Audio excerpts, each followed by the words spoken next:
कि जो इंसान सेल्फ डिसिप्लिन्ड होकर कंसिस्टेंसी के साथ काम करता है उसकी एक अलग ही पहचान बन जाती है। जब आप 100 काम आधे अधूरे मन से करने की बजाय एक काम पर अपना पूरा फोकस लगाते हो, उसकी प्रैक्टिस करते हो, तब आपको रिजल्ट मिलता है। और ऐसा करने के लिए आपके अंदर होना चाहिए आत्म अनुशासन। हम किसी भी सफल स्पोर्ट्स पर्सन या बिजनेसमैन की बात करें, जैसे कि विराट कोहली, सचिन तेंदुलकर या फिर एलोन मस्क और जेफ बेजोस, इन सब में एक समानता है कि ये सब अपने काम के प्रति आत्म अनुशासित हैं। लेकिन बहुत से लोग ऐसे भी होते हैं जो अपनी जिंदगी में डिसिप्लिन नहीं बना पाते। डिसिप्लिन का मतलब होता है एक ऐसा अभ्यास जिसमें आपको रूल्स को और आदतों का पालन करना पड़ता है, और अगर आप ऐसा नहीं करते हो तो आपको सजा मिलती है। लेकिन ये आसान है क्योंकि यहाँ पर नियम तोड़ने पर कोई और आपको सजा देगा। लेकिन आत्म अनुशासन, सेल्फ डिसिप्लिन, इससे कहीं ज्यादा मुश्किल है, क्योंकि यहाँ आपको खुद को ही कंट्रोल करना होता है, खुद को ही समझाना पड़ता है, खुद को ही पुश करना पड़ता है। लेकिन यही आत्म अनुशासन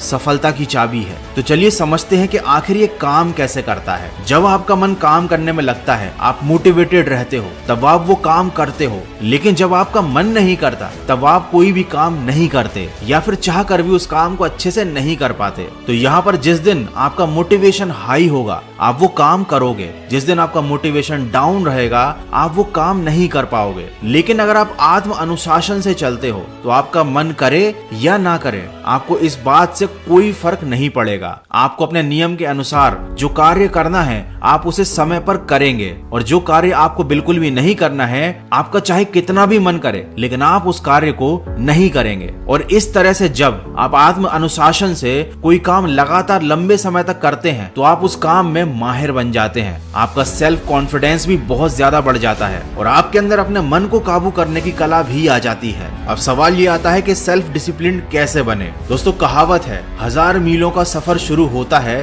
पहले कदम से। तो सेल्फ डिसिप्लिन बनने के लिए आपको हर दिन काम करना होगा और साथ ही डिस्ट्रैक्शन से दूर रहना होगा। ऐसी चीजों से दूरी बनाकर रखें जो जरूरी काम के बीच डिस्ट्रैक्शन का कारण बनती हैं। अपने गोल्स को सेट करें, इससे आपको ये पता होगा कि आपको आखिर हासिल क्या करना है। इससे आप अपने माइंड में काफी क्लियर रहोगे। एक टू डू लिस्ट बनाइए जिससे आपको ये पता चलेगा कि आपको पूरे दिन में क्या क्या काम करने हैं, और आखिर में खुद को रिवॉर्ड दें। कई लोगों को ये गलतफहमी है कि अनुशासन का मतलब बंधन होता है, जबकि सच तो ये है कि अनुशासन ही हमें हर बंधन से मुक्ति दिलाने का एकमात्र रास्ता है। अनुशासन के बिना हम भटके हुए हैं, बिखरे हुए हैं, अव्यवस्थित हैं और ऐसी चीजों के गुलाम हैं जो हमें कुछ भी करने नहीं देती, खुद में ही उलझाए रखती हैं। देखो, यदि आपको प्यास लगी है तो आपको पानी पीने के लिए अनुशासन की जरूरत नहीं है, क्योंकि जहाँ पर आनंद का प्रश्न है वहाँ अनुशासन की आवश्यकता नहीं लगती। अनुशासन की जरूरत तब होती है जब पहला कदम आनंद ना दे लेकिन अंतिम फल आपको बहुत सुख दे। जैसे कि किसी डायबिटीज के मरीज को मिठाई नहीं खानी चाहिए, और अगर वो ये अनुशासन का पालन करता है तो हो सकता है मिठाई ना खाना और ये अनुशासन उसको दुखदाई लगे